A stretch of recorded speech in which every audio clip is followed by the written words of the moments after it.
with that draw, he took it to Armageddon. How important is that skill going to be? It's maybe no longer about actually finding the win on the board, but finding the win on the clock. Yeah, and it only really matters when you have two absolute move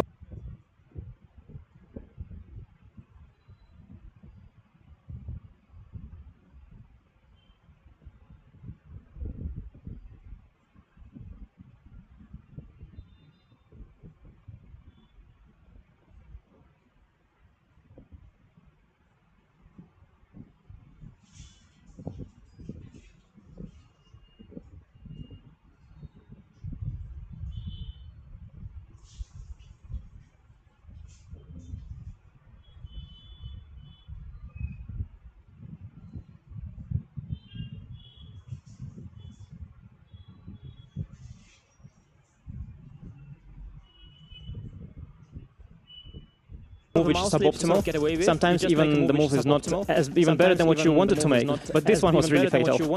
I mean, so with that, I mean, it's Abdusattorov who gets to go through. Maybe not in the fashion that he would have wanted, but even still, he's going to be happy and maybe feeling like he's a bit on a cloud to have booked a ticket to the top 8. He had good chances of going through anyway, so it's not as though that was the defining moment. I guess it is. I'm kind of intrigued by the fact that the evaluation by the computer is only an X and not a double question mark for the D5 move, which would expect. But nevertheless, again, as far as he's concerned, he's happy. He's not thrilled to win a game like that, but I think he won't mind taking the extra 25K and moving on. Here you have the reactions of all of our players from throughout the day. There's the look of surprise at the mouse. This look of surprise at the mouse slip itself, and maybe a sigh of relief. Can't believe this is how I made it to the top 8. A young Sindarov exiting the tournament for Vitality, and that brings us to this playoff picture. In your quarterfinals, up top, it's Arjun Erigaisi up against Jan Nepomniachtchi. We've got Nodirbek Abdusattorov up against Alireza Firouzja. Magnus Carlsen taking on one of our dark horses in Nihal Sarin, and Hikaru Nakamura up against Levon Aronian, one of the guys who's having the absolute best month of his life in chess. I'll note for everybody, it's the 30th or 31st of July. So what happens if Levon moves on to tomorrow? Does his month extend into a second month of brilliant play? Well, the problem is maybe not that the month is flipping, whether this your opponent is Hikaru Nakamura. That's a bigger problem than change of months. And yeah, it's not going to be easy, but everything is working out well for him. You know, he's playing well. Also, he's getting a bit fortunate as well at the same time. That's a perfect combination. Who knows where his run's going to end? Everything's got to fall into place, right, for a champion to be born. I want to pull up these Aramco Power Rankings. This is something we've been working on all week. We've moved players around. These are our 3 favorites. Now, this has not changed, Maurice, all throughout the tournament. These have been the 3 since day 1. And it still seems to be the picture. It is a solid picture, and it is likely that those 3 will also be in the semis as well. They are just absolute beasts of the board. They know how to work that mouse. They know how to act when it's down to the wire. Magnus may not be one of those who plays bullet all the time, but he shows that any format is good for him. And of course, Nakamura is a bullet genius, as Anish said, as is this youngster. I don't care. Any one of them wins, you'll say, yeah, shrug of the shoulders. And now this is, I think, where the conversation gets a little bit more interesting. We are, of course, keeping this to the 8 players who are still within the tournament. You've got Abdusattorov, Nepo, Aronian, and then, of course, Arjun Erigaisi. Nepo is somebody that we've been ping-ponging around. After his performance on day 1, we dropped him out of contenders. With yesterday, we pushed him back up. Do you feel like that's representative of, you know, where people belong in this field? You shouldn't look at the way somebody played before. The fact that you played badly and made it through only helps you, really. You know, Nepo knows he's a great player. He doesn't need the confirmation of it every single day. Now he knows he's getting lucky too. And when you're feeling the luck is on your side, you feel empowered. And I really think Jan is going to give it his best to try and make a difference. Arjun Erigaisi, is he being slighted a bit by only being a contender since he was one of our first qualifiers through on day 1? Well, he's a great player. And also he's going to be extra incentivized by the fact that Gen G are in 2nd place and he's their representative. Only one guy in the dark horse category. It's Nihal Sarin. He's one of the LCQ qualifiers, but everything that anyone tells me about him is you should fear this guy on the mouse. Yeah, he's sort of the definition of a dark horse. You know, he's lower ranked in terms of classical chess, but he's probably got the fastest mouse speed. He's so fast and so extremely tricky. Like, if you saw what he did to me yesterday, it was so dirty.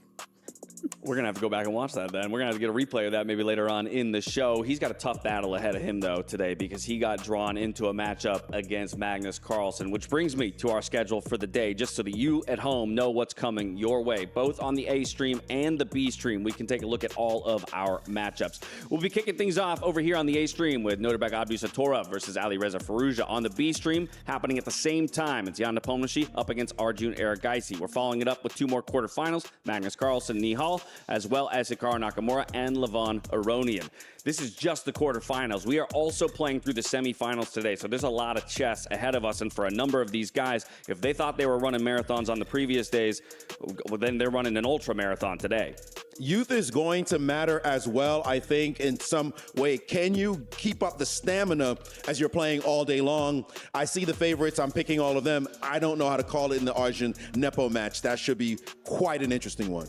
All right, well, let's focus in on our first matchup of the day. Nodirbek Abdusatorov diving into a matchup against Alireza Firouzja. Alireza, one of our favorites. Of course, this is a little bit of a grudge match between these guys. They played recently, and it was Abdusatorov who came out on top. Yeah, it was done in a little bit of a kind of dodgy way, in the sense that Alireza blundered his queen in a winning position, and it cost him his team the championship. So Alireza is definitely wanting something. He wants to get revenge for that loss, because, you know, chess players, we don't forget anything. Well, we don't forget anything, but if I'm to take you at your word just a moment ago, we should forget a poor game from the past and rely on Alireza really living up to, you know, kind of the powerhouse that he is, not just in chess, but in this type of format of chess. Yeah, the unique thing about Alireza is that he is incredible at the classical, traditional slow chess, but he's also equally incredible at like the fastest forms of chess, not even the bullet, but like the ultra, the hyper bullet, you know, the 15-second chess. His mouse speed is insane, and he's got that combination, which I personally find really difficult to face him, because he's got both of these worlds, and he's a big favorite in all of these matches. Well, stylistically, what do you expect out of these guys? Is it going to be fireworks from the beginning? Do you think there's going to be a slower approach? As well as the fact that they're playing 4 games here in a quarterfinal. For yourself as a player, how would you be approaching knowing that you've got that many games to play? Well, the whole knockout format on one hand makes you feel anxious. You know, every mistake can be lost, so some players tend to be a little safer, a little tighter, but there's no time really to control what you do. With no increment, you just make moves, and sometimes you don't even know what you did, and it's already on the board. And these players, you know, they're fighters, they're attackers. I expect the wild stuff. Maurice, what are your thoughts on this one? I echo that indeed. As he said, it's 10-minute chess. There's no increment. You're up against the wall. You just have to play. Your instincts have to take over. All your training in the world up to this point is going to be what takes you to finish. All right, down the line, going in reverse order. Who takes it? First prediction of the day. Today, Magnus. Oh, but in this matchup, sorry. Oh, which one? Abdusatorov Firouzja. I got Firouzja. Firouzja here. Yeah, I'm not taking any chances, Firouzja. Firouzja. Also Firouzja. Oh my Chaos on goodness, the we got a board. stacked desk on this one. We're going with the favorite. We'll see if Abdusatorov has anything to say about that. It's time to get our first quarterfinal underway here for chess at EWC.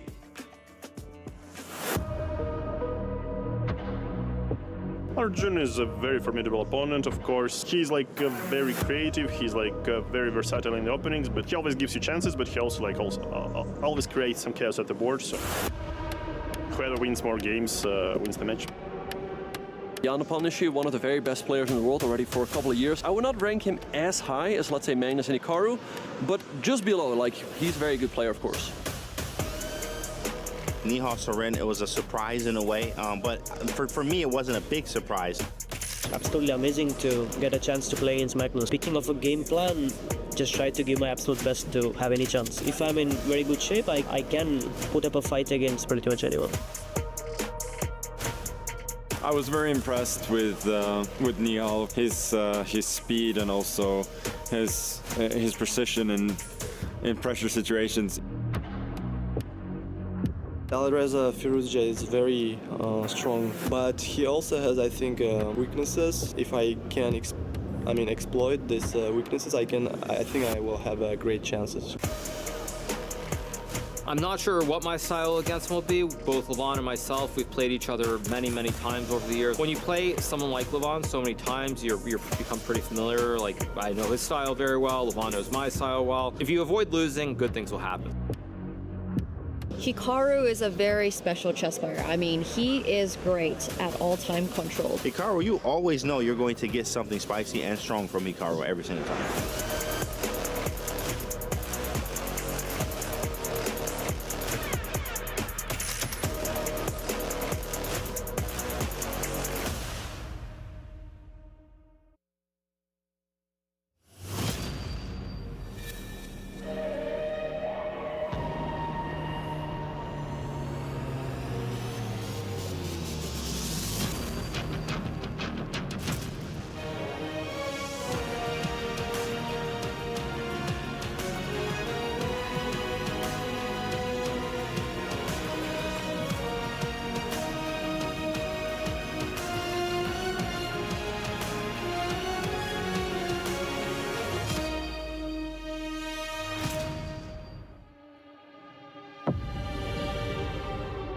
Yesterday's games were hard-hitting, action-packed thrillers.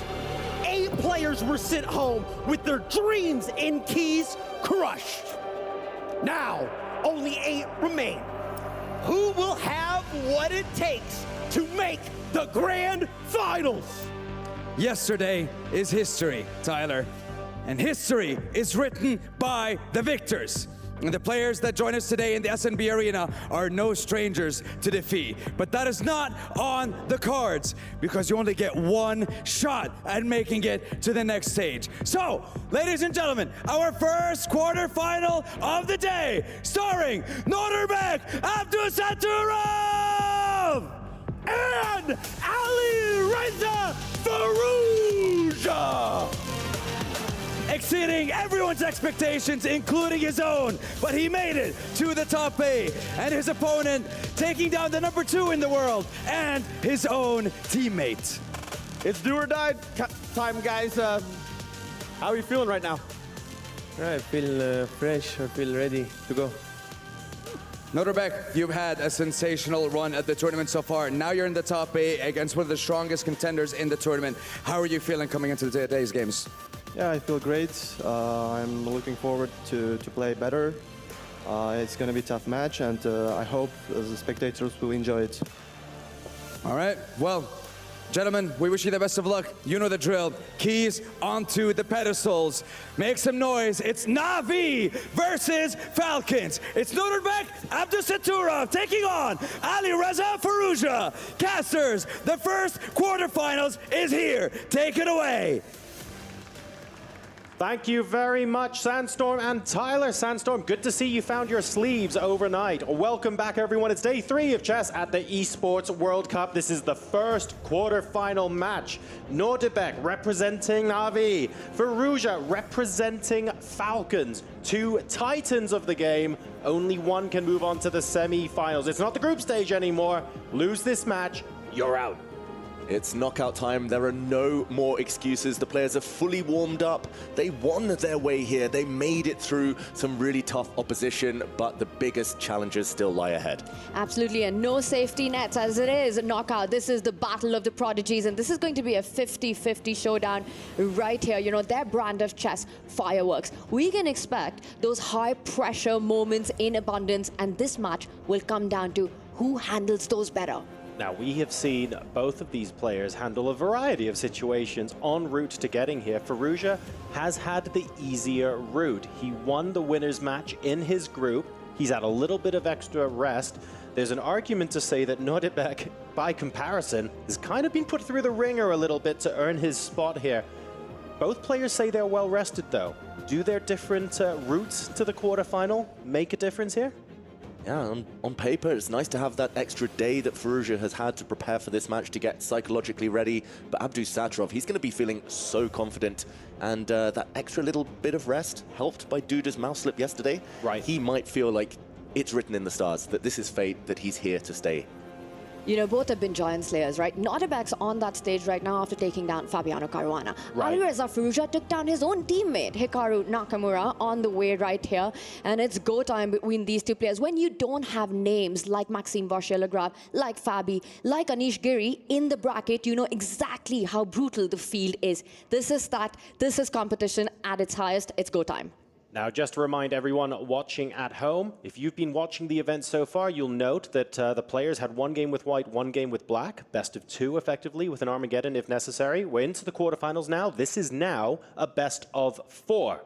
All right, so we're going to get 2 games each with white and 2 games each with black, and it's only at the point where it's drawn after that do we go to Armageddon. And normally I would say that the longer match means that players will be kind of scoping each other out on the first few moves, on the first few games even.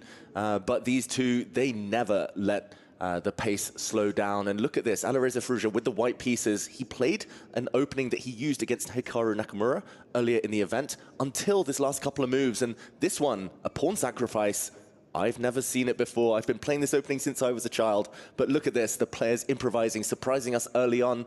Black's knight jumps forward, grabs a pawn, forced to retreat.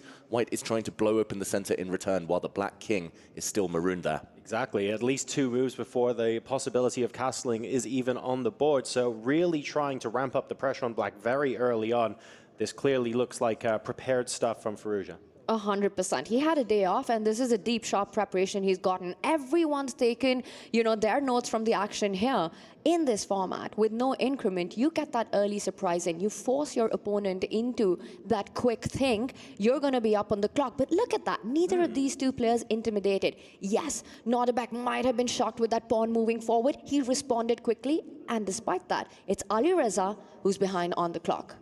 Wow, this is very odd, very surprising. Normally, if you do land the first blow, if you surprise the opponent, you at least can bank on a time advantage. Right. But Alireza there, maybe just trying to mull over a few tempting options, decides to bring his bishop out.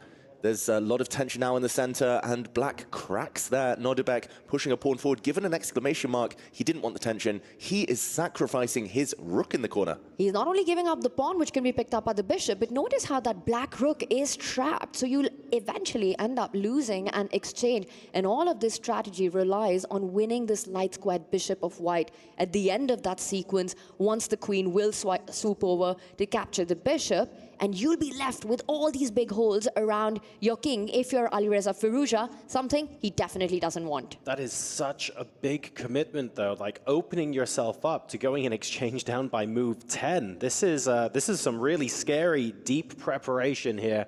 And the fireworks, yesterday, they might have been on the board after a slow opening going into the middle game. Right now, though, they are all over the place. Yeah, all over the place, and this is crazy stuff. Look at how that white bishop swooped in to win a pawn. Now he can, if we just do a quick action replay, we see bishop takes knight first from the white side, hitting the black queen. And when the pawn recaptures, the black queen is needed to defend her rook in the corner. We did see the white bishop swoop in to capture b7, and the black queen defending now, exclamation point. If the white bishop took that rook, he didn't there, Alireza resisting temptation. Let's show what would have happened. The black queen would have swiped across, recapturing, and given one more move, the black bishop is going to come into the position, the black queen is going to swoop in on the diagonal, and the white king, wow, it's a sitting duck. It would have been a huge target. So this was what Firouzja decided to avoid, despite the fact white has a material advantage, and instead the game goes on. We see him instead try to trade off light squared bishops, perhaps fearing that black's bishop would have become a beast. This is already completely insane what's happening on the board. The pawn formation, very unorthodox for black. You've already got double pawns on the F line. The big question when that happens is, where is Nodirbek's king going to find safety? You can't go on the left side of the board, castling rights lost there. On the right side, are you sure you want to get there with the G line open? For the rest of the game, Nodirbek Abdusattorov might be forced to leave his king in the very center. And then often you think if your king's going to be in the center of the board, you would feel a lot safer if the queens were swapped off. Makes perfect sense, but also easier said than done. There is no obvious route to offer the trade of queens in this position yet, so plenty of complexities here to navigate. Yeah, this is one of the wildest starts to the game that we've seen so far here at the Esports World Cup. 14 moves in. Who knows who's better? The computer, of course, stubbornly says 0.0. The eval bar locked in the middle. This game could turn either direction any moment. It's all about who can navigate these treacherous waters. This middle game is going to be really fiery. There is a threat on the board that White has set up with this bishop retreat. You know, if Black takes his eyes off the ball right now, White is threatening to capture the bishop on e6, force Black to take it with the pawn, and then suddenly the White queen slides over to h5, delivering a devastating check to the Black king. So Alireza needs to make a decision. How does he either counter that idea, or does he simply trade on White's terms? Yeah, and big decision as we see Black here tanking, spending a bit of time. It's a big time investment, but it's a big critical moment. Good decision here for Nodirbek to pause. I don't think either of them enjoys defending. Neither player enjoys being on the back foot. So the fact that the Black king is in the center may be a bit of a red flag here for Abdusattorov. And let's also point out that, in fact, Alireza did win that sacrificed pawn back. So there's not even a material deficit on the board, something for Nodirbek to show for this big time span that he's got to be doing right now. And he does indeed trade at the center of the board, places, develops the other bishop behind his pawn chain. Not the kind of connect for you like, David. Yeah, normally I rave about pawn chains when they're on a diagonal in a 4 formation there, but this move given a question mark, and I think it's simply because White is going to conquer the light squares. The White queen is going to jump out to one of the squares. You mentioned there, Tanya, the White knight is going to land in the center very soon, and Black has minimal influence over that color complex. The Black knight a bit blocked, the Black bishop looking terrible. Yeah, so choosing to place the bishop on g7, queen g4 does get played and you castle to defend it. Obviously a conscious choice there, but placing it behind the pawn chain like that, is this anticipating the attack that's incoming? What's the thought process behind that when you could have picked another square? I think he just wanted to block any checks to his king. The bishop maybe looks like a defender, but ultimately it doesn't really do too much. Yes, it blocks this one line, the g file, but it doesn't hold the dark square, the light squares here, doesn't really stop the White knights jumping. There's a huge threat on the board. On the one hand, if you're playing with the Black pieces here, I'm looking at it going, ooh, king h8, rook g8. Hey, and guess what? You get to push f5 twice. How brilliant. But in fact, Tanya, that sounds great on paper, but it takes time, and maybe we don't have that many moves to spend right now. Alireza Firouza's opening surprise has worked to perfection. Your idea would be a brilliant defensive resource, but like you said, a queen and knight, the strongest attacking combination in chess. Right. White has a massive threat on the board. That knight from e4 wants to land on the f5 square. Knight d6, knight f5 is coming in next. And yes, you can slide your king over, but also the rook is needed to guard that f7 pawn, you know, the tender spot on the board. So incredibly difficult and complicated here for Nodirbek to defend this, but great call there, John, by you, because king h8 has been the move of choice, but I'm not sure if he'll find enough time to make that defense work. So will we move the knight into d6, back out to f5 like you suggest? Rook g8 could be coming, but are there ways maybe to open up a second point of weakness here in the Black position that Firouzja can exploit? Yeah, it looks so tempting to drop that knight into the position, but instead he does look for that second avenue. It's another piece joining the attack. The White rook slides across to occupy an open line. Maybe entry points in the near future. It's very hard to know what Black should be aiming for. That's the problem.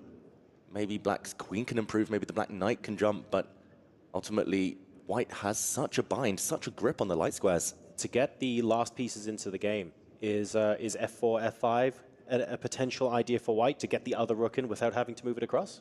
Definitely possible. I think that's why he used this rook. The other White rook might have other purposes. We saw some indecision from Abdusattorov, who's down around the 4.5-minute mark. On his screen a moment ago, it looked like he was about to bring the Black knight to the b6 square to try and hunt down White's intruder, the d-pawn, but then he took it back. This is the kind of position that Nodirbek, Abdusattorov's nightmares are made of.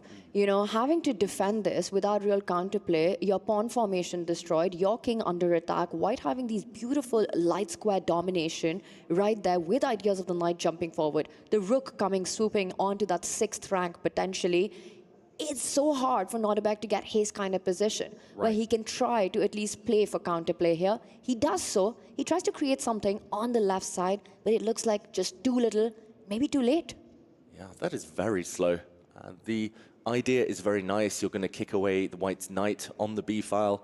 You're going to swoop in with your rook, grab a pawn, but it's just a pawn. Checkmate is likely to end this game if Firouzja has anything to say about it. His rook, his knights, they look poised to swoop, to jump in. There we go. A rook lands.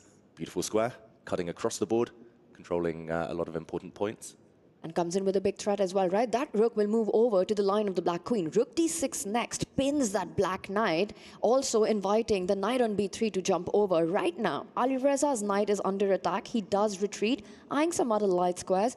Notice how he spoke about light square domination? Yes. Every single piece of Alireza is headed to a light square. That knight from d2 will also land on c4 next. And of course, the knights on light squares have the potential to attack the dark squares in front of the king as well. So that bishop, feeling a little bit nervous still on g7. Not really sure what the plan is going to be long term here. We've got knight b6 on the board now. And of course, you cannot take. It's defended plenty by the rook and the queen. So the question now for Firouzja is, how do we advance from here? The rook on f1 really is the only piece that's not yet actively in here. Maybe the knight on d2 can be improved as it's being rerouted, but white's pieces have a lot of activity in this position. A lot of activity. At least now he does have a small threat. Abdusattorov, he wants to go for white's central pawn, but also to trade off queens. It would be such a lifesaver if he can step his queen forward and initiate a trade on the white queen. With queens off the board, suddenly it becomes about pawn structure, and black's pawns are relatively mobile if they can remove the light squared blockade. So a great move there from Nodirbek, and another key moment for Alireza to pause and think how to build the momentum. It looks almost perfect, white's position, but sometimes positions like that can cause you to tank. And even in perfect positions, you need that final breakthrough to happen, that blow to happen to convert it into that full point. 4 marks to Nodirbek Abdusattorov. You know, getting this very difficult position at the start, he's still finding resources. And I think that's the part about these best players in the world, that they're not letting the noise in their head get the better of them. They are finding defenses. And look at that. Speaking of defenses, queens have come off the board. Is the worst behind Nodirbek Abdusattorov? Wow, internally, he's going to be so relieved. Nodirbek, yes. The second wave of attack might be coming. Even with queens off the board, the white d-pawn is very strong. But now he knows he will not be checkmated, at least not in the near future. And you could imagine the black bishop suddenly becoming quite good if he can push pawns later, especially the f5 pawn. And there we go. He doesn't even hesitate. John, you mentioned 2 f-pawns pushing. Maybe we see 2 pawns land on the f5 square. One has gone, the other is coming. I think so. I mean, it just looks really good, really natural at this point. If you compare this position for Abdusattorov compared to 6 or 7 moves ago, he would 100% have bitten your hand off to get to this position. There was a move where it really difficult to see. The only move that would have protected the pawn on d5 at the time was to move the rook across to d6. Borderline impossible to see on a moment's notice. So this is a fantastic position for black, but white is still pressing home an advantage here. Let's be clear. White's pressing super hard. I mean, it's far from over for Nodirbek. I mean, yes, he pushes that knight out, but let's not forget, right now, temporarily, black is a pawn down, just sacrifice. I'm not sure if he'll have enough time to recapture on b2 with all the threats that are about to come in with this knight jump, now eyeing another light square, e6. Again, you know, we see the bar go down. Maybe not the best move, but Alireza, he played it fast. He's coming in with a threat, and that's what matters, because mistakes like this then happen. So Wow, that's been given a question mark. Yeah, big blunder. Apparently, there was only one move to minimize the damage. I just want to point out how difficult that was. The black king apparently should have slid across 1 square to g8 in order to help the black rook challenge the 7th rank, but he missed it too late. And now the white pawn, the d-pawn, is going to start motoring forward. The white rook just needs to get out the way. He's 2 squares from touchdown. It's not every day you see both players have a passed pawn on the same file, which is really interesting. The d-pawn for both players is passed, but it does look like the pawn on d7 is far more dangerous. Black can't put a rook on d8 behind this passed pawn to try and challenge it because the knight is stopping that from happening. Well, he's trying to win it instead. He's not going passive with anything. He goes rook b6. He lines up the rook against the knight, making it impossible for the white pawn to move 1 step forward. So Alireza might be about to lose the most important pawn in the position. How is he going to create compensation for that? Does he simply snap up the f5 pawn, or will he find something even stronger? There are tricks here. You can imagine a switch around. If the white knight lands on the f7 square where the rook currently stands, then white is winning. And there we go. The white knight is dropping back. Would show what's about to happen. There's about to be a knight fork. You cannot prevent this. This is actually checkmate, a smothered mate in the corner. The black king suffocated amongst its pieces. Exhaling from Nodirbek, he needs to use one of his rooks to cover that square. And for example, if he uses the rook on d6, Maybe there we go, slides it back. He has. I was going to say the white knight is going to jump in and cost black its rook. But let's show this maybe with some arrows. The white knight went the other way. He could have gone forward to f7, check. And here, a rook for bishop advantage. Yes, black has some pawns, but this is surely winning. Really surprising he didn't go for this. I'm at a little bit of a loss there, like a fairly straightforward exchange up.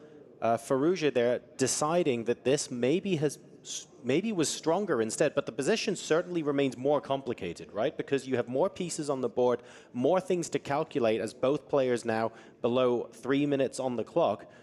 Surely simplifying, especially when time is of the essence, would be useful. Big threat here. He's trying to infiltrate with the rook on the back rank, now defended.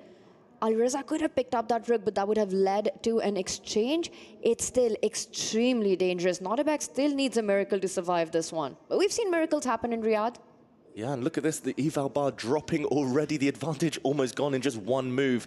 It's bizarre that he didn't try to cash in his knight for the rook earlier. That was so straightforward, it was the logical continuation of his plan.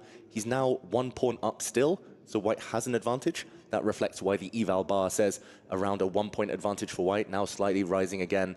But it's anyone's game. The black d-pawn still super strong. And this last move, given a question mark, maybe the white knight, now unpinned, can just jump. You know, miracles happen in Riyadh. We saw Duda with the mouse slip. We saw Hikaru save a dead lost game against Wei Yi. And just as I was saying it, we see a miracle right here, right on this board. And Nodirbek Abdusatro back in the game, but still has to be extremely precise. He doubles down on that pinned knight on c5. If that moves, rook takes rook, I think Nodirbek should be super happy with this trade now, with the double pawns that white has created. Firouzja in the background there was shaking his head for a moment. White still is in the driver's seat. The white knight is a beautiful blockader, but it's level material for the first time in ages. And that is so unlikely given the position from a bit earlier. The white king is going to start marching forward. It's a full-on bullet battle now. Bullet brawl, 1.5 minutes each. White has that advantage, but is it enough? Because Firouzja has blown most of it, and now it's so much about the clock one more time. But we know who's a beast when it comes into that bullet territory. It's got to be bullet boss Alireza Firouzja. Does he have enough to keep the game going, to try to flag Nodirbek Abdusattorov? Mouse skills are so important here. Look at the white king stepping forward. Everything on light squares. Again, that strategy. The black rook unable to deliver any checks. At a moment's notice, the white rook can start checking the black king and maybe force a draw here. It is white from a position of strength, but it's all about the clocks. Alireza is actually down 10 seconds. Doesn't sound like much, but in a game like this could be decisive. I don't think he's going to repeat. He's going to play for more here, Alireza Firouzja will. Down to now, touching the 1 minute mark. He's got less time on the clock. This is the moment of truth, and he does go for more. Goes for more, but he's about to get checked by the black bishop. Now the black rook. Pawns are dropping. You have to calculate this well. No time to checkmate the black king as the white knight is hanging. While still anyone's game. Firouzja, though, it feels like he's totally lost control. No longer white, the only one who can win. The black d-pawn is a runner. And the black bishop needed to stay in this diagonal to stop any folks from the e7 square. Nodirbek Abdusattorov, will he be the one who's going to try to push Firouzja on the clock?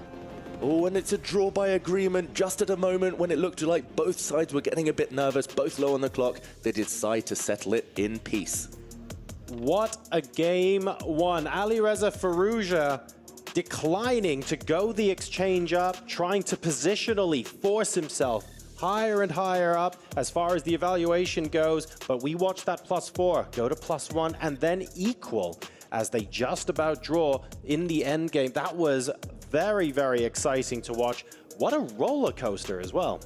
This was a roller coaster, which felt like Alireza would be the one who'll come off smiling and laughing, and he's definitely the one who's heartbroken at least, or realizes what a big missed opportunity this was. I mean, starting with that opening surprise, being on top the entire game, pretty much crushing it against Nodirbek Abdusattorov, but he just let it out of his hand. He just let it slip. And Nodirbek Abdusattorov, he got his moments, he got his opportunity, he cashed in and escaped with a draw. Wow. Well, if you are Nodirbek at the moment, are you wiping your brow thinking, oh my goodness, what a relief? Or are you thinking, haha, I've got the white pieces now, time to turn on the jet engines? How are we feeling after that first game? Definitely both for Nodirbek, a range of emotions. He's used a few of his 9 lives, I'm going to say, to get here already. That might have been another one of them. And although we see him sitting there calmly for now, Alireza inside, he's going to be kicking himself. That was actually a perfect game. Great opening preparation, incisive middle game, one material with some nice maneuvers, but he just couldn't put the ball in the back of the net. But is that not scary for Firouzja? If you had the day off, you prepared this was going to be your secret weapon, and you used it to such great effect, but didn't bring home the result. He's not happy with himself. He knows this was a big, big miss for him. You know, getting that lead in game 1 in a best of 4, that's exactly the dream start that the player at this stage with a semi-final spot on the line is hoping for. And look at it, you know, it might feel like he's not thinking about it, but on the inside, that last game is still on his mind. But the turnaround time, barely anything. It's go time. It's Nodirbek now who'll start with the white pieces. Alireza Firouzja has to be ready for the onslaught. It feels like whoever gets the first opening blow is going to be a favorite in this next game. Abdou Satrov is very dangerous with white. We've seen some mixed results from him. He's been very convincing actually in some black games, beating Fabiano Caruana there, but in general, he tends to play very aggressive chess with the white pieces. And as we saw in that previous one, whoever gets on the front foot first starts as the favorite. Firouzja, I'm loving this camera angle. We see the board in his glasses. He's thinking over what could have been and what might be in this next game. So, as the players get ready for game number 2. In fact, every second that goes by now, hopefully, is another second where Firouzja can start to ease the tension, start to forgive himself for maybe not converting that advantage in game number 1. We also have to remember, being the one to push for the victory, even if you don't get the win, knowing that you were the player on the front foot for most of that game does give you a degree of comfort. Sure, he used his opening weapon, but think about Esipenko, for example, knocking on the door of victory several times before converting and being on the front foot, not in a single game, but throughout the entire match. Firouzja could be experiencing something similar here. It is not all doom and gloom just because he didn't win the first game. Absolutely not. This is a best of 4. There's a whole match left to be played, and there's a whole story of asserting your domination, because let's not forget, this is the clash of the young titans, you know, the battle of the prodigies. On one side, you've got Uzbek Grandmaster, the 20-year-old, the youngest ever world rapid champion, an Olympic gold medalist, Nodirbek Abdou Satrov. On the other side, Alireza Firouzja, the youngest player ever to break the 2800 barrier, the winner of the Grand Swiss. He's one of the heavy favorites in this one. Both players have landed on the stage after taking down some big names in the event so far. Neither intimidated by each other. You know, they are prepared that today is going to be a big fight. There's going to be no walkover in this one. They really have to go down to the wire, test each other and themselves to the limits. I'm going to say that neither of them is young, Tanya. They've been playing elite level chess for so long. They've both been grandmasters for like 10 years already. Alireza, he was at his peak, at least ELO rating wise, around 5 years ago already. It feels like, yeah, they're just world beasts at this level. We've got to just stop thinking of them as young. Everyone's young. What does that make us in the studio? I was about to say, like, excuse me while I go take some pills and fetch my crutches so I can walk out of here between games. But no, you're absolutely right, David. If you think about how long ago they achieved their peak ratings and how long they've been on top of the game, that actually just makes their achievements even more mind-blowing, that they were able to accomplish so much at such a young age. I'm still going to call them young. I think they are very much still young, and the best could be yet to come in their careers as well. There's a reason why people keep talking about a passing of the torch moment, how these young guns are going to really rise to the top of the world chess. They're already there, to be clear, but there may be like a couple of steps from the summit, and certainly winning at the Esports World Cup would be a fantastic claim for one of them. And I love how our bracket is set off, you know, in this generational clash, because in our quarterfinals bracket, we've got 4 youth and 4 experience. It's truly the battle of players from different generation. You know, you've got Alireza, you've got Nodirbek, there's Nihal, there's our generic IC. All these 4 players under 22 years of age. And then you've got the big names of the chess world, Levon Aronian, Jan Nepomniachtchi, Hikaru Nakamura, Magnus Carlsen, here in Riyadh at the EWC. What will prevail? Will it be experience or youth? So game number 1 here was a draw between Nodirbek and Firouzja. Of course, on the B stream, we have the other quarterfinal being played concurrently. So we shouldn't forget that as well. We've got Jan Nepomniachtchi taking on Arjun Erigaisi. They have also concluded their first game, which resulted in a draw.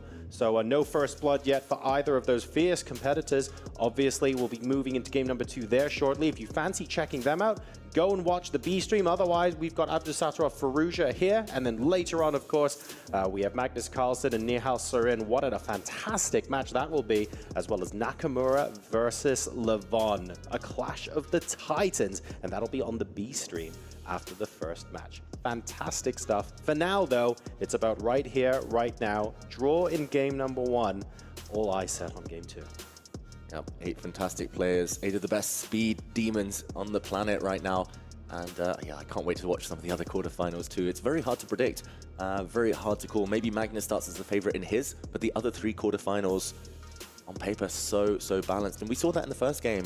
What strengths they have, often balanced out by the opponents, as we saw Alireza attacking Nodirbek, showing all of his resilience, all of his trickery, resourcefulness there. Again, I'm going to say it, you know, you brought up those matchups. If you look at those 8 names, you can also look at the 8 names that didn't make it. And that'll tell you everything that you need to know about the Esports World Cup, about chess happening here. You said 8 of the world's best. They started with 16 of the world's best. That's a good point. There are some of the big names that are absolutely missing from there. This is a superstar show. Maybe we can get like a camera shot of the 8 crushed keys. And just zoom out from that and be like, guys, this is how good the competition is right now. You know, yesterday in the studio, they were having a discussion about who is the master crusher of keys out of all the players. And I don't know if you guys noticed, but Nodirbek Abdusattorov, when he was crushing the key, he loved it. He was enjoying it. He was the only player who didn't cover his ears. He did it with both hands. And he means business. He loves that part of it. Definitely anything, the master crusher. If anything, it makes me a little bit frightened how much he enjoyed that. He was savoring every moment. He'd like to crush some more. We'll see if it's possible for him to do that with the white pieces now in game number 2. And we start here with the Karo Khan defense, although it's kind of transposing now. It's kind of morphing into a King's Indian attack. White here with a quick fianchetto, castling the king, pawns on e4.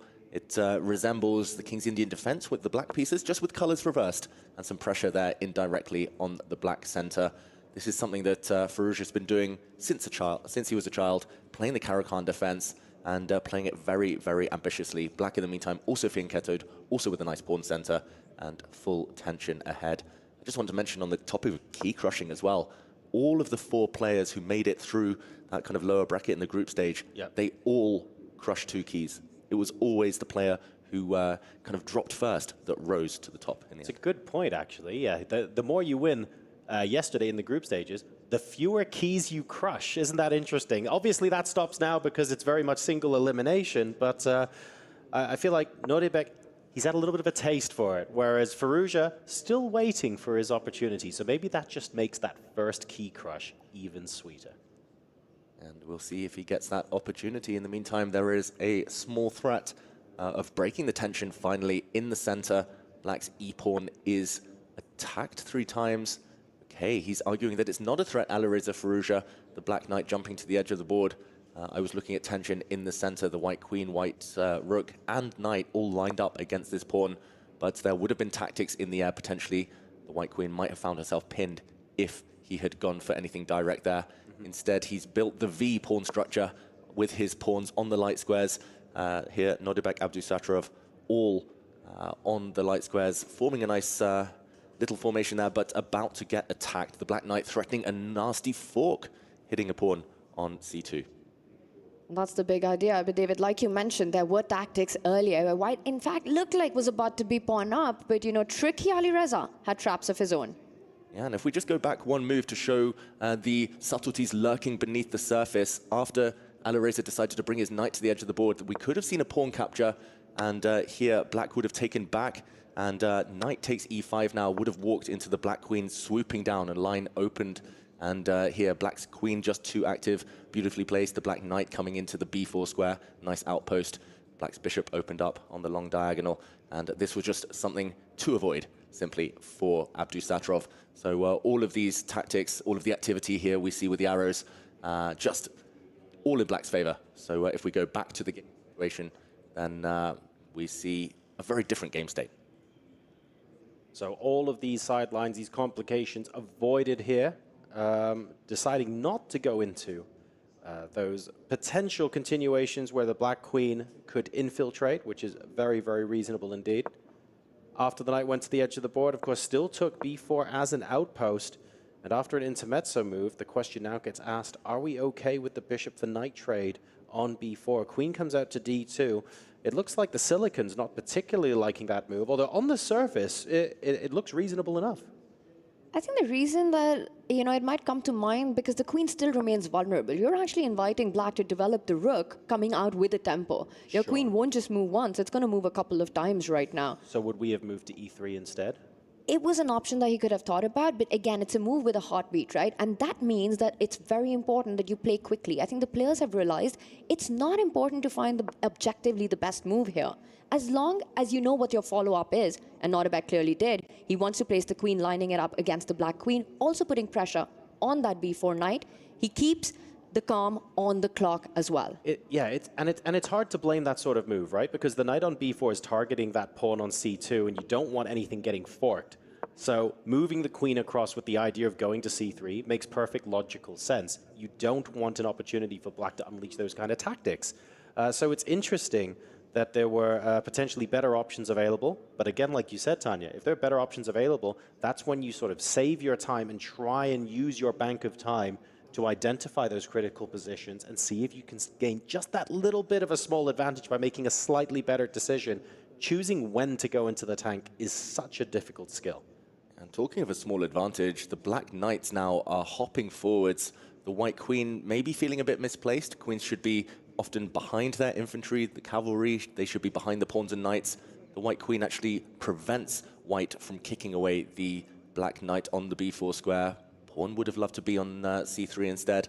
And already, computer giving an over +1 advantage for black. Oh, wow. That is significant considering its level material, its almost symmetrical pawn structure. It simply reflects the fact that the black knights are coming. And I wouldn't be shocked here if Alireza Firouzja decides now to plant another knight. There we go, in the white half of the board. I'm looking at this thinking, I'm wondering if there is an even stronger way we can punish white's dark squared bishop, because it really doesn't feel like it's going anywhere anytime soon. If you're going to trade it off for the knight at this point, the knight feels like such a powerful piece compared to the dark squared bishop. Why not chop it off straight away?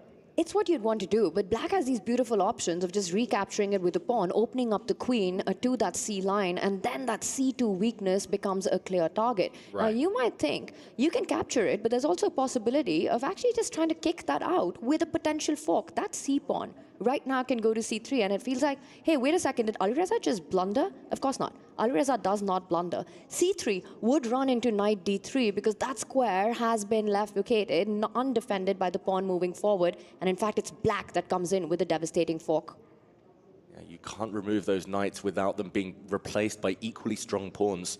There's going to be a bind either way. There are knight forks in the air, and if you can't touch these super strong pieces of your opponents, you just feel uncomfortable. It's psychological here, objectively as well, white suffering, but a 3-minute time deficit and a bit of a smelly position here for Nodirbek. It doesn't bode well for him. Also, if you, white does have the ability to trade off both knights now, right? Let's not pretend that's impossible, but what ends up happening is that they get replaced by pawns. The position opens up even more, and hey, would you look at that? Firouzja has the pair of bishops, very happy to go into the late middle game, into the end game with that potential advantage. 100%. And I think that is what makes this position so difficult for Nodirbek Abdusattorov, that he's playing with the white pieces, and within the first 19 moves, he's come under so much pressure. Look at the amount of times the white queen has just jumped around and landed in perhaps the most inactive square on the board. Right. And that's definitely not a part of some grand plan that Nodirbek had. He's in big trouble. You know, this is the makings of game one. Alireza Firouzja outplaying Nodirbek Abdusattorov so far, but this time, can he get the ball at the back of the net? Yeah, that's a big check. Unless he's thinking of sacrificing his rook for that knight, then the white king needs to shuffle into the corner. Nodirbek kind of talking to himself there on the camera, trying to will himself to find something. But yeah, he spent 5 of his first 19 moves with his queen, and the white queen is so poorly placed. And there we go, he sacrifices his rook for that knight. That is pure desperation.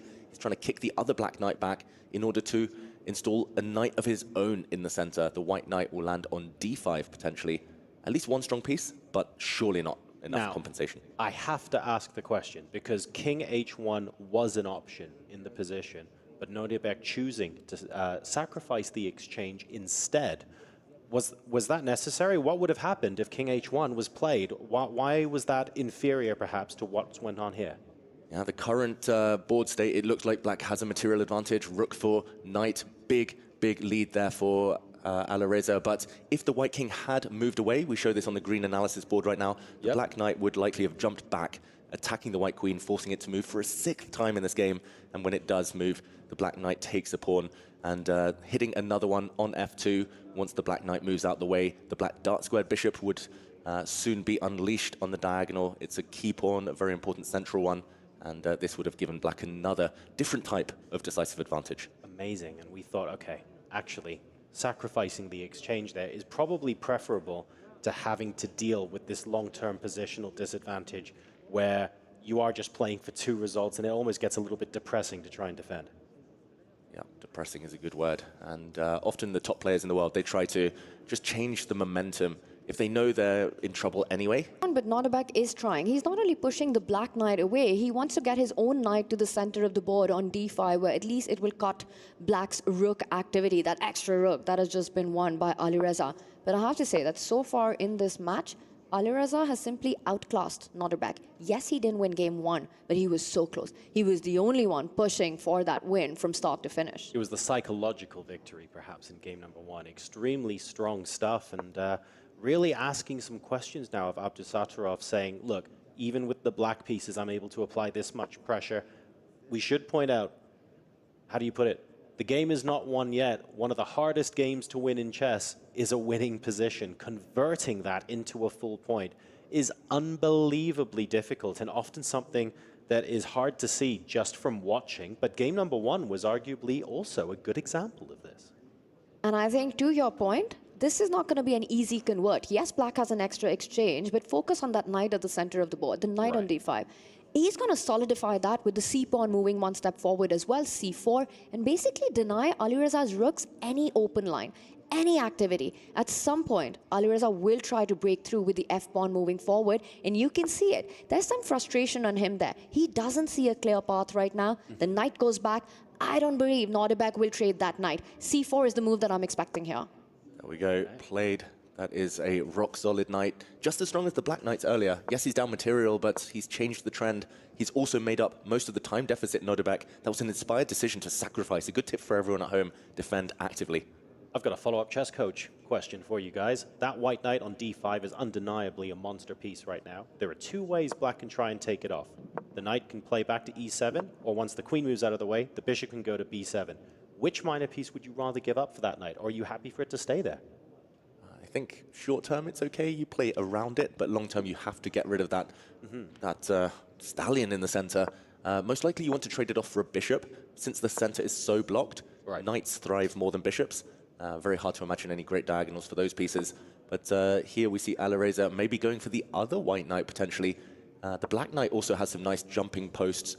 So we'll see a bit of a mirror image potentially if bishop takes knight next, the black knight jumping into the center. That's a beautiful positional idea that Alireza's just played out. You know, planting his bishop to a square, always threatening that trade that David mentioned, so that you've got the d4 square, a beautiful spot for the knight. Having that rook, that extra rook on the board for black, is only as useful once he starts getting those open lines. So Alireza, he's preparing right now. At some point, there will be a challenge on the board, either with the knight at the center or one of the pawns moving forward, threatening to open up files for that rook. So let me simplify here for the folks at home.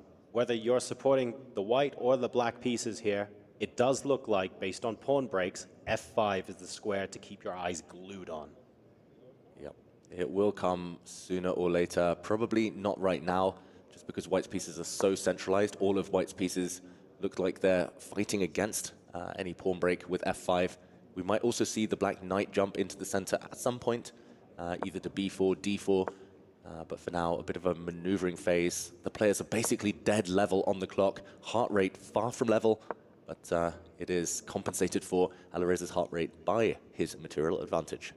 It's a game around that break. You know, all the last few moves that have happened, the way White placed the pieces, the way Alireza's put his rook behind the e-pawn, it's all directed towards hinting at that f5 pawn push. It needs to be timed really well. And I think part of Alireza's strategy is to keep delaying it till the point Nodirbek is down to those final minute in the game so that he doesn't have enough time to be able to counter that accurately. We're maneuvering all the minor pieces. What's stopping Black from just going rook f7, rook f8 and doubling on the f-file? Is there something else the rooks need to be looking out for?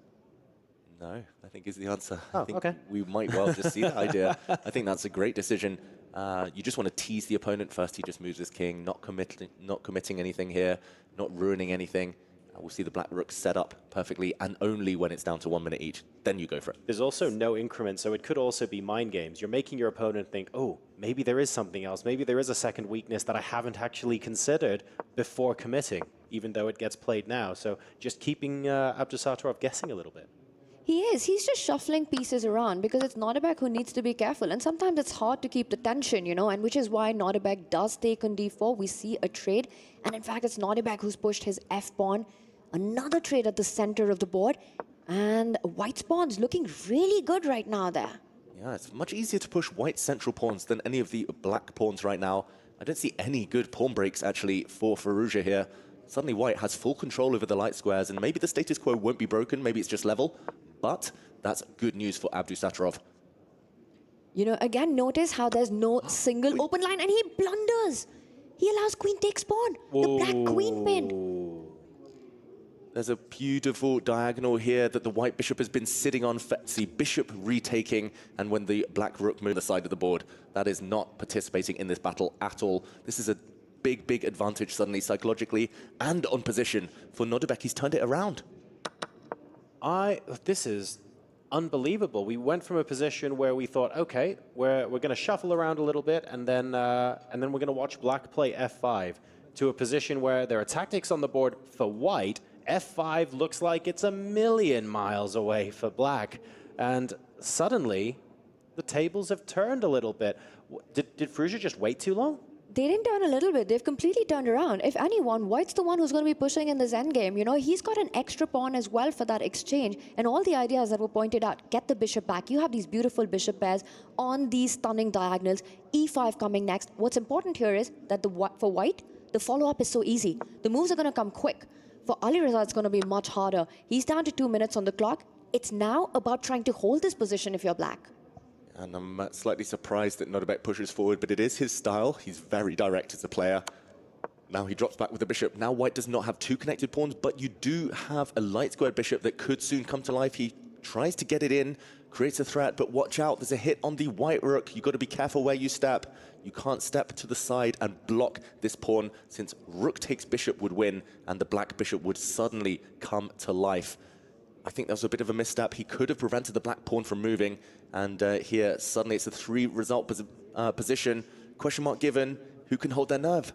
And he again places it on a square, which is in the eye line of the black bishop. Alireza calculating, can he go for that same sacrifice? Pick up the d6 pawn, and he does it. Rook takes rook is the only move. And now the d6 pawn falls. Black's d3 pawn is a powerful one. This is Nodirbek, Abdusattorov pulling the brakes with that trade. This one's headed to a draw. Wow, after all of those fireworks, twists and turns, Alireza with the advantage, suddenly Nodirbek striking back. It's going to fizzle out. Opposite color bishops with rooks, with queens on, do have chances dynamically, but here both sides will just block on their respective color complexes. Yeah, we've had so many games so far in the Esports World Cup where the opposite colored bishops were a danger, because you had rooks on the board, you had queens on the board, and the bishops could work together with other pieces to form some really quite scary looking threats, but not in this situation. When it's the bishops and nothing else, one side dominates the light squares, the other dominates the dark squares, and you effectively sit there and go, right, let's call it a day and move on. But once again, Alireza Firouzja, the player who was pressing for the win, first with the white pieces, now with the black pieces. And for the second time in a row, a save by Nodirbek Abdusattorov to keep the match level. This has to be frustrating for Alireza Firouzja. He's a very emotional player. That's one thing that's marked his career, and internally now he is going to be raging that he's let 2 games drift away. 2 games he had decisive advantages. you would bet against him messing those up every single time, but somehow he squandered those advantages. And Nodirbek, credit to him, look at this, he's analyzing his game quickly. He doesn't even care about the next one. He's trying to break it down, try to figure out how much of an advantage he might have actually wangled a bit later, but ultimately a draw, cancelling each other out, a fair result. And Alireza doing exactly the same. Right, folks, we're going to give the players a minute or two as a breather. Now, you can even see Firouzja shaking his head as he gets up to go for a quick bathroom break. So we will be back with game number 3 of this all-important quarter-final after this short break.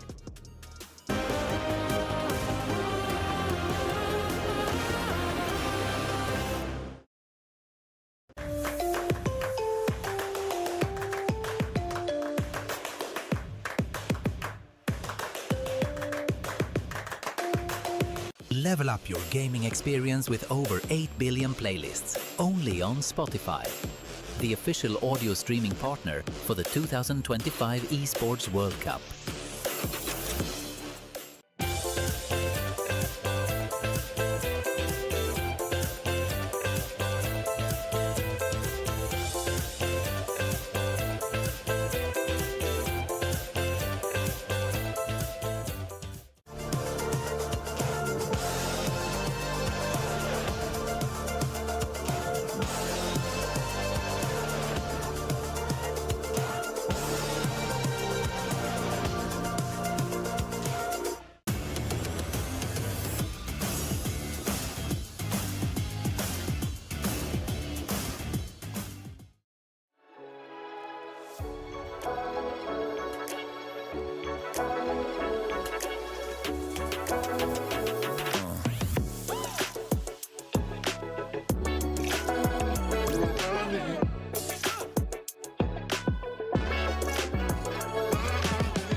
Over here in Stream B, after the halfway point, Arjun Erigaisi has opened up a 1.5 to 0.5 lead over Jan Nepomniachtchi. Now, Arjun was better in Game 1 in a night endgame, but his extra pawn wasn't able to break through. However, in Game 2, despite the material being equal, his pieces were more centralized, they were more cohesive, and Nepomniachtchi was essentially playing without a bishop. Arjun was able to score the point, and now Jan's back is against the wall as they go into Game 3. That's the report over here in Stream B.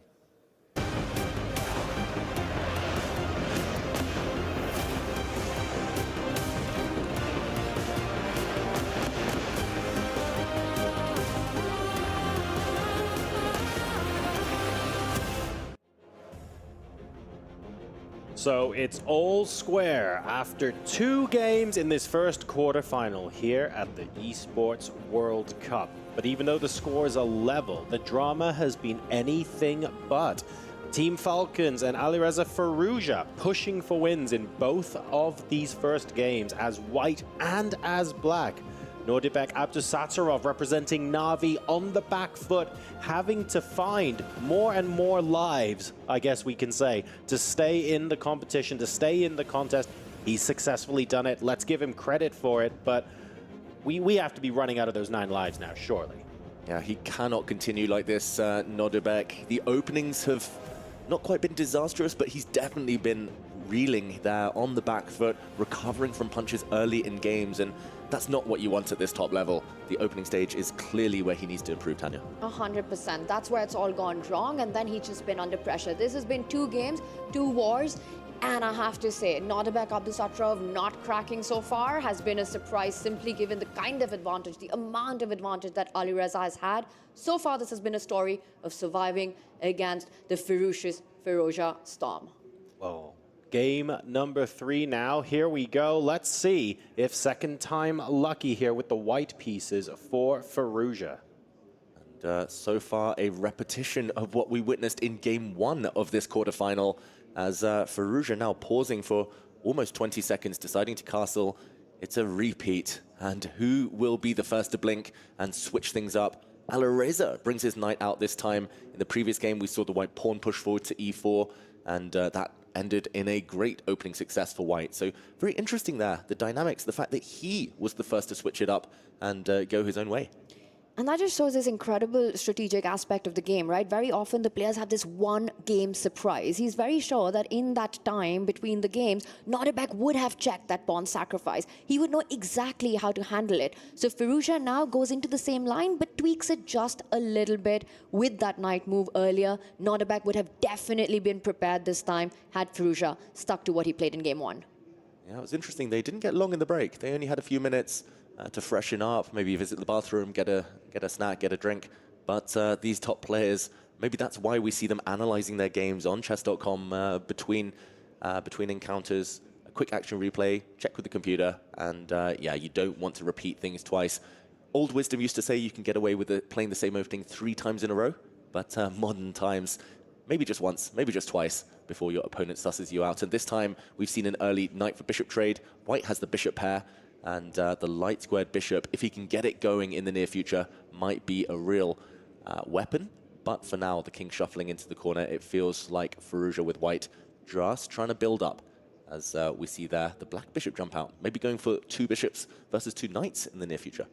This feels a little bit different to game number 1. I'm taking a look at the board. Black feels like there's a little bit more space, a little bit more freedom, certainly a lot more pressure being applied. And this just feels like so much more of a slow burn for white. Comparing that to the story of game number 1, even though the positions in the opening are very similar, the way this game is playing out seems to be very different. It's brewing. You can feel it. You know, there are so many imbalances in the position already. The bishop pairs pointed out. Look at the pawn formation as well. Quite non-standard in the position. Both players with their sort of weaknesses. For Nodirbek, again, he has to be careful about the e6 pawn, but also the dark squares around the black king, which can, if white is able to take the long diagonal, really long-term create pieces are what you want. The bishop pair, in fact, here, Alireza invites that bishop takes knight trade, and it's on the board. But does this weaken the dark squares a bit too much for Nodirbek? Yeah, it's a big decision, of course. 2 bishops in general, we talk about them, we hear about them all the time. The top players in the world are biased towards the bishop pair, but there are some circumstances where there are exceptions. And right now, it does feel odd that Alireza thought for a minute and then basically wasted a move, pushing a pawn to a3, saying, it's clear you want to do that anyway. I'm going to give you a free move to accomplish what you want. And in return for that free move he was given, Nodirbek brings his rook across to c8. The white queen goes back where she came from. And now if the black knights, I'm looking at the e4 square, the black knights can kind of combine to sit on some outposts. He's got decent stability, still very much in the balance, but I don't think Nodirbek's complaining at all. It's not often you see a top-level game where we're very happy to give your opponent the bishop pair, not even having a bishop ourselves. So it's a very interesting dynamic to witness that in this particular game. The question that we'll have in the long term is, where are those bishops going to sit? Is the light squared bishop on g2 really on the most useful diagonal? Even though it is the longest diagonal, it's pointing away. It's a great place to be. But when you have those knights going onto the outposts, don't forget, black gets to move as well, and Abdusattorov could end up being a menace with the pair of horses. Exactly, especially at this time limit. horses jumping. It's so scary. Knight forks galore. We've seen a few tricks with knights already in the Esports World Cup. And just to point out, one of the black knights sitting on f5 is going to be very hard to get rid of. You can trade pawns in an attempt to get rid of that knight, but it won't help. You might have to trade your light squared bishop for it long term, and there we go. The double fianchetto incoming. I hear you guys. I'm still a fan of the bishop pair in this position. I love the idea that Alireza is setting up right now. He wants to put that bishop on b2. That is the most beautiful diagonal on the board. Absolutely. You know, we've been talking about the weaknesses in black's camp. He wants to target them as quickly as possible. Yes, beautiful knight. Could be a nightmare, especially that knight on f5. Not only an attacking piece, a great defender as well. But long term, I just feel the bishop pair, open position, that's got to give white practical chances. It's definitely one of those positions that could go either way. It's just a matter of taste. In chess, we talk about the eval bar, we talk about computer evaluations. Computer says this is only slightly better for black, but basically equal.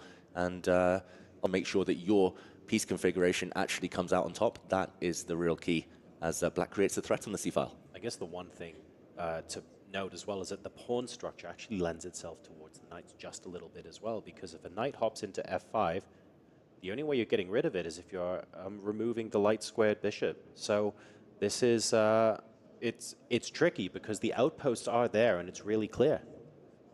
It's going to be fun to watch how this dynamic, this imbalance plays out. But this is getting sharp, right? Because the queen and the rook lined up, the pawn on c2, it's not easily defended. You really don't want to make your rook passive. So Alireza has to go on the offense, as he does. He places his queen, moving around quite a bit in the last few moves, to a square where it hits not one, but two pawns. e6 under attack, as well as a7. Queen b6, offering a trade. David, if the queens come off the board, I think white should also be happy with that circumstances, because you end up with a double pawn on the b line. I would be considering the queen trade here. Yeah, maybe out of necessity, he'll take the queens off. There are some short-term questions, but he's saying he's going to do it on his own terms. If the queens disappear, the white dark squared bishop will jump out with gain of time. Very interesting. It looks like a pawn sacrifice, but it is opening up white's light squared bishop on the longest diagonal. Very much in the balance here. Would you rather be white or black here?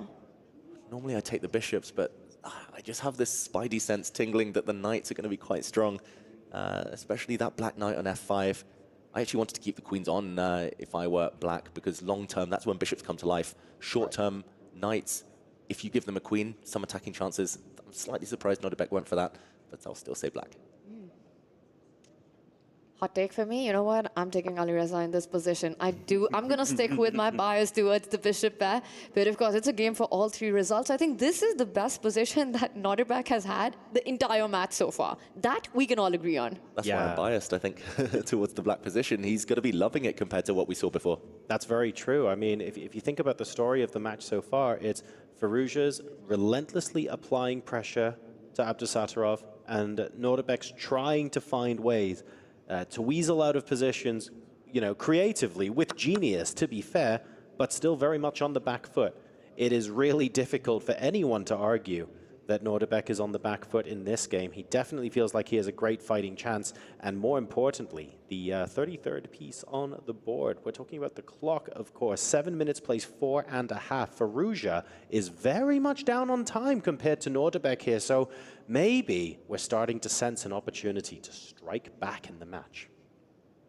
Alireza is known as a bullet beast, a blitz brawler, but in rapid chess, that's the one thing that has occasionally hindered him in big games against the likes of Magnus, against the likes of Hikaru. He does drop low on time very quickly. Once he gets there, Firouzja handles it better than anyone else. He's incredible. His instincts are so sharp. But yeah, this is maybe the area where I would say that Nodirbek could have planned in advance to try and strike, to try and hustle on the time, on the clock. But he just wasn't given that opportunity in the first two games. So this is definitely the best chance so far, as white installs the bishops on the long diagonals. And very much an endgame clash now, bishops versus knights. And also pawn formation, right? You can see some targets that white could have on that d5 pawn. Yep. If the white bishop, the dark squared bishop, is allowed to the center of the board, you could start attacking the double pawns on the b line. White's also threatening to challenge the open c line, trying to get the rooks off the board as well. And I think this endgame either way right now, and the clock will be a big factor, even though the queens are off the board. I'm trying to figure out what Nodirbek is thinking right now, what the different directions He's deciding the game could go in. He's entering into very, very deep thought. He's using a lot of time. He had that 2 minutes advantage. It's starting to eat away. I'd be very tempted to plant that knight on e3 and just get rid of one of the bishops, you know, get that bishop pair off the board. Yeah. But Nodirbek, he wants to keep the tension. I think he's starting to play against Firouzja's clock here.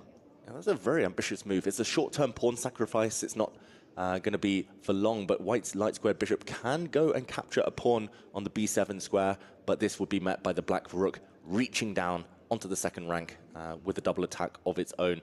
That would be a real step in the wrong direction for Firouzja. More likely, he's going to contain the idea of the black rook infiltrating. So it is possible that he's doing what we thought he was going to do, which is how can I play against this time advantage in the best possible way? I'm going to spend some of my extra time here thinking about this, but the goal is to force a response that means you cannot just play on intuition. You have to switch between intuition and calculation. And if Firouzja gets down to below a minute, you're not going to have time to calculate anymore. That's the brutality of this format, right? Clock management, time management is part of the skill game here at the EWC. The knight eventually does land there, about to perhaps pick up the bishop, neutralize that bishop pair. But the computer does not like it. In fact, counterintuitively, it wanted Nodirbek to keep the knights on the board. Yeah, those knights were pretty nice and stable, and look at this. Whoa. Counter-attack, ignoring the hit on his rook, saving the bishop pair. If there'd been a knight for bishop trade, we would have got closer to that draw. Now he's counter-attacking against the black rook on c8. If we see trades, if all the rooks come off, the knight's no longer stable, the black pawn's very, very weak, then Tanya's prophecy there could start to come true. Just want to remind everyone, I picked the bishop pair about yesterday. Yes, you did. And no, I don't think anyone will be watching back the VOD going, we're just going to double check what Tanya said. You've been very, very clear about it. And the bishop pair, I mean, this goes to show why the bishop pair is so powerful at the sharp end of top level chess. If there is a way, sneaky, genius, whatever you want to call it, if there's a way to preserve that into the end game, we're going to find it's a bishop h3 here inspired by Firouzja. That's actually a beautiful move. You're hitting the rook on c8. Also, the d4 pawn at the center of the board is under fire. If Nodirbek even trades the rook on c1, White would have simply taken it, controlled the open line. All the trumps with Alireza Firouzja. So right now, Nodirbek, he picks up his rook. Also another rook lift, a counter rook lift by Alireza, saving his own. Bishop takes pawn, always in the air after the trade on the c-line. Hanging by a thread now, Black's position. If he doesn't find an antidote in the next few moves to either re-establish those knights on strong squares or maybe trade off some pawns, then he's just going to be in huge danger. He keeps looking away at the clock, Nodirbek, but he does still have a small time advantage. That might just be eaten up, though, over the next few moves. It's so tough to know what to do with Black. He trades one set of rooks, but now the black knight on e3 is hit. It will have to retreat most likely or move, be defended, but the black pawn in the center is weak. What is this? Landing on the d1 square. You rarely see a knight land on the opponent's enemy back rank. Very few times I've seen a black knight land on the starting position of a white Exactly. queen. This doesn't count as a backwards knight move, guys, because it's the wrong color. It's actually the most forward the knight could possibly get. What a move that is. That is beautiful. And don't get tempted to put pressure on it. Rook d3 would run into a massive knight fork. You might be thinking that you're about to trap the knight, but there are checks all over the board. Knights, super tricky pieces. Yeah. The problem with advancing so far forward with your knight is that the only way is back. So he has to make sure he doesn't get trapped. If he can trap that knight, Alireza wins. If the knight doesn't get trapped, it might just wreak havoc in the white camp. And a check, the black king is going to move. And he's trying to open lines for those bishops. Very, very consistent play here from Firouzja. He's been nursing that bishop pair for a while, and he's trying to turn the position in their favor.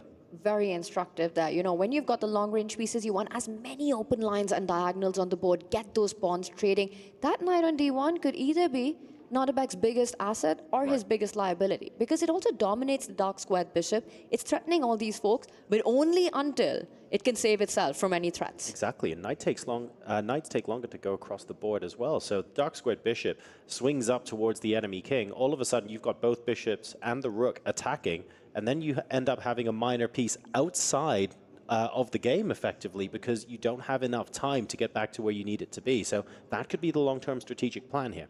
I changed my mind. Go for the bishops. Is it too late? It's all on our video. Everyone knows you picked the knights. You can't change your mind anymore. And David, to be fair, this is Nodirbek we're talking about. It's not too late. Like, the bishop pair might be advantageous, but he could pull something out of the bag at the 11th hour. He's done it so many times. We would be fools to think he couldn't do it here. He's done it twice today. Today. That's just today, right? Exactly. And the knights are coming forward. A check potentially being threatened on f2.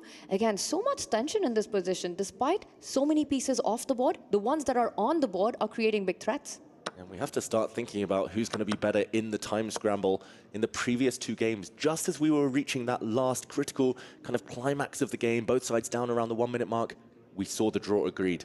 I wonder whether we'll see the same again in this one, or whether some of the players, one of the two here, is going to take their chances, gamble a bit, try and hustle on time. In the meantime, white is a pawn up. Very short term, though, because the white light squared bishop is attacked. The knight's jumping, and the pawn will be regained. Here we go on the next move. About to be picked up, and Nodirbek decides to do it with his pawn, and that is good chess wisdom, right? Traditional chess wisdom. The flank pawn moves towards the center of the board rather than capturing with the king, and white tries to bring his own king towards the center right now, as does black. Nodirbek aiming for those dark squares. Black is the only one with the passed pawn, I should mention. The black d-pawn has no pawns around it, no blockaders of it yet, but white does have potential long-term to create passed pawns. Knights struggle especially against A and H pawns, those corner pawns. If he can get a passed pawn later, he's going to tie down one of those short-range knights. And already looking like he's got some stability now, Alireza Firouzja. 1.5 minutes, plays just under 2 minutes though, 30-second difference. Could be decisive. It's still super tricky, right? With the knights jumping around, all the threats of the forks, as well as the disconnected pawns, weaknesses, black's king at the center of the board. It's hard to call this one. It's still a 50-50 who takes this.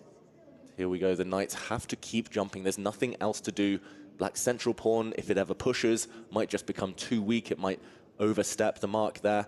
And often when you have to keep jumping, it's a lot of pressure for you. You just have to set up those traps, those threats, those forks. Nodirbek shaking his head there, burning all of his time advantage away in one move. And the bishops just continue stepping out of checking distance. This is getting into bullet territory. Very dangerous for Nodirbek Abdusattorov. Alireza, an absolute beast when it touches 1 minute. A hyper beast, an ultra beast if it goes into the 30-second territory right now. And Alireza, he's not happy with what's just happened. Both sides shaking their head. He does go in behind with his bishop here, threatening a nasty check. And checks are all prevented now by that knight retreat. White bishops have to keep dancing. Alireza just has to move. It's all about the clock. It's a level position, a drawn endgame, but could still go in one side's favor here. And now that it's the red mark on the board, 58 seconds, I think we're going to see a completely different pace in this one by Alireza Firouzja. He knows it's about the clock, but when it's about the clock and you're facing double knights on the board, you have to be very careful about not losing a piece to a check. There we go, it's a threat. One of the black pawns attacked twice. He's turned down a repetition for Firouzja. It's definitely him trying to make things happen, trying to avoid the draw. Nodirbek frantically trying to guard his pawns on both sides of the board, but these short-range knights, they're struggling. And now a check. He loses dropping a pawn. He picks it up. That's the first pawn for Alireza Firouzja. Nodirbek Abdusattorov realizes it. He's about to lose the b6 pawn. Alireza winning for the third time in this match. Wow, can he convert? 45 seconds against 48 seconds. The bishops are dominant, but he's allowed a trade here. Taking that bishop off the board, get rid of one of them at least, and you should be getting closer to safety. You have to take that bishop. But make a move, Nodirbek. There we go, the bishop does leave the board. The black knight is going to hunt down white's b-pawn now. White will not be left with sufficient material to win this game. About to be second pawn up, but only for a move as the b6 pawn undefendable. And now with the two pawns on one flank, black's knight's about to rush through, give itself up for the f pawn. And unfortunately for Alireza Firouzja, the h pawn is the wrong color as his bishop. Queens on a wrong square. That h8 point is of a different one. All Nodirbek has to do is find a way to give up the knight for the f pawn. And he has to do it in time. We could see some flagging play a part here. The black knight desperately trying to get to that white f-pawn, but 20-something seconds. If he can keep it on the board as long as possible, Alireza, he cannot lose. Black only has a knight. If white runs out of time here, the game is declared a draw, but that is not... that cannot be said for the other way around. White still has pawns, therefore can still win this game. Firouzja is playing with house money here. It's 15 seconds for both these players.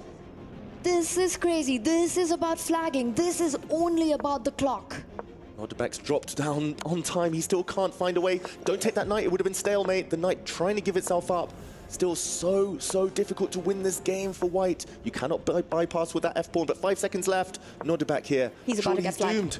The knight is trapped. Look at this. Beautiful. He's lost on the board. He's lost on the clock.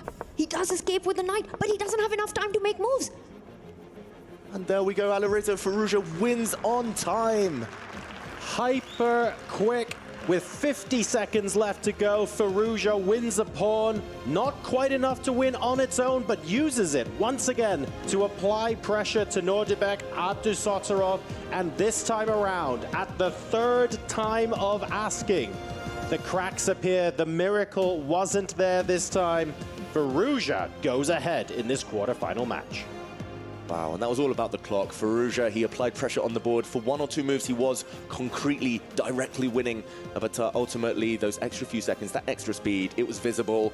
And for Abdusattorov, the pressure finally telling. Third time lucky for Alireza Firouzja. He finally gets it done. But the whole game, you know, it felt like the one time when Nodirbek kept it under control. But Alireza never was. He kept putting the pressure. He declined those repetition and eventually paying off in these final moments. Nodirbek, no time on the clock.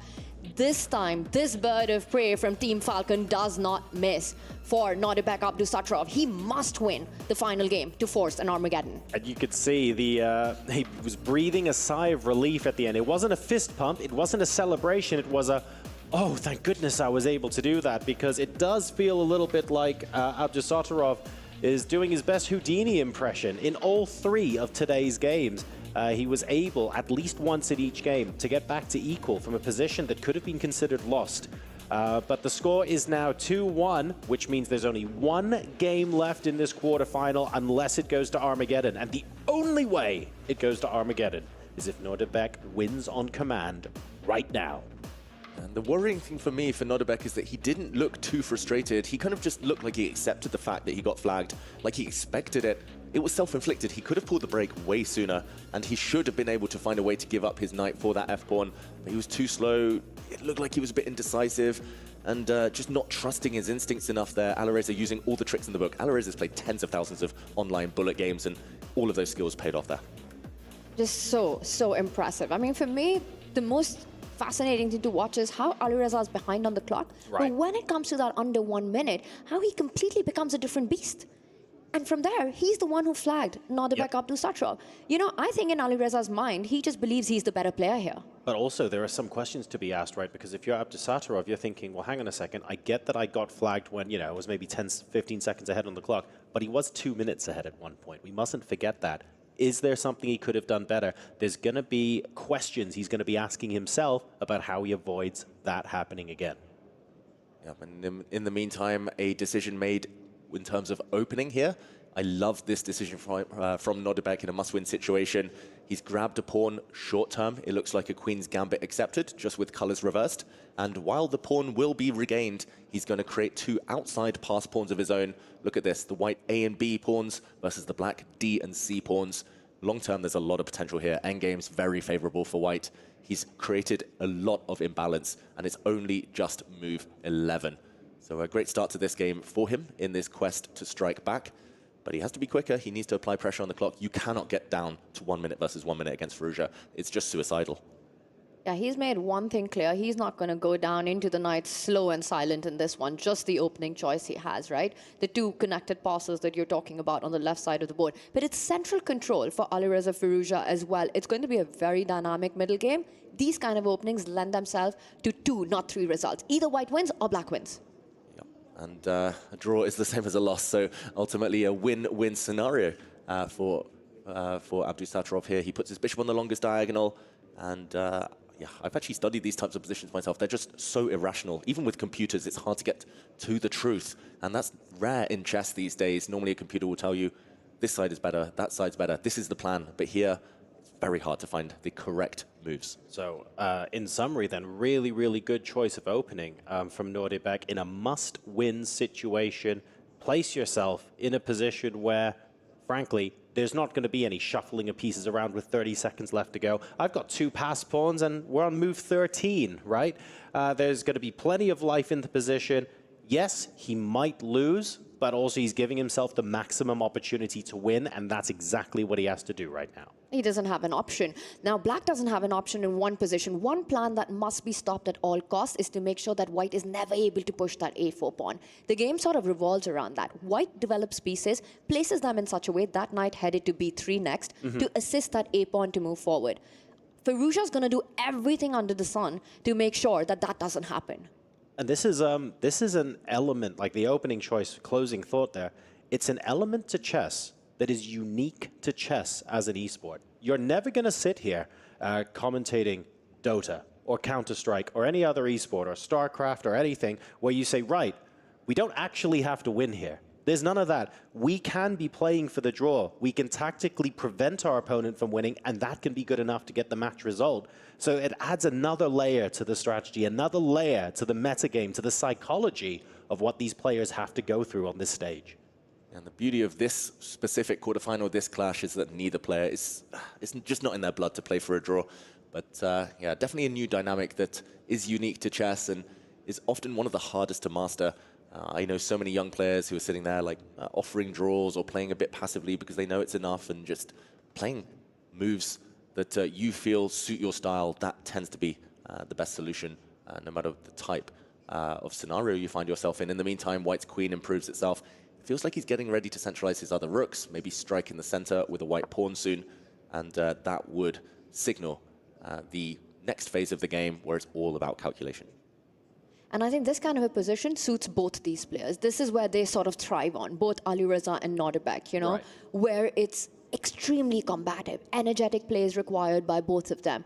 Queen C2 hinting at the E-pawn moving forward. We spoke about the plan for White trying to get A5 eventually. For Black, it's the other pawn it wants. You want to aim at pushing your pawns in the center of the board if you're Black here. E5 at some point in the air as well. It becomes a race. Flank versus the center. And there's going to be a world where White has passed pawns on the A and B files, Black has passed pawns on the C and D files, and it becomes very, very dynamic, and you have to constantly calculate and count the number of moves to make sure that you're not losing by time as opposed to by position on the board if your opponent gets a queen first in the endgame, for example. Okay, shall we have another prediction here, another vote? Last time you said bishops, Tanya, bishops versus knights. What would you take? Flank pawns or center pawns? Oh, that's a tough one. But you know, my record so far in the prediction game's gone pretty good today. It's just not a bad subtle today. reminder. Yeah. I'm taking the flank pawns in this one. You know, I want this match to go down to the wire. I want to see an Armageddon. I think that's the reason I'm taking the flank pawns. What about you guys? I like the idea of the center pawns. It's still one big pawn chain there, and I feel like if this goes down to a time scramble, having 2 weaknesses on opposite sides of the board to defend, could end up coming back to bite White here. Assuming it goes to a time scramble, I think I'd rather Black's pawns. And normally I'm very kind of classically trained. I'm very biased towards the center pawns, but I kind of want to see Armageddon as well. So I'm not going to say I favor either side's position, but I know what result would be fun. You are such a You can't dodge diplomat. that. No, you can't dodge that. You're But, such you know, a peacemaker, David. Unbelievable. It's exactly how I feel. My mind says center pawns, but my heart says flank pawns. David, you got to make a pick. I agree with Tanya. I've stuck my neck out on the line here. I don't mind burning and being wrong, but I need some decision. I'll go center just because the flank pawns might drop. The flank pawns might be doomed. The last move from Black is ganging up on this A pawn with the rook, with the knight, and with the queen behind. This pawn might be falling, so he needs to do something quick, maybe in the center or on the other side of the board, Nodirbek, to compensate for that pawn deficit he's about to incur. It comes with some consequences, this last move. That knight has lost connection to the other knight, right? This is the moment that Alireza can think about the bishop and knight trade simply to destroy Nodirbek's kingside pawns. Yes, exactly. And then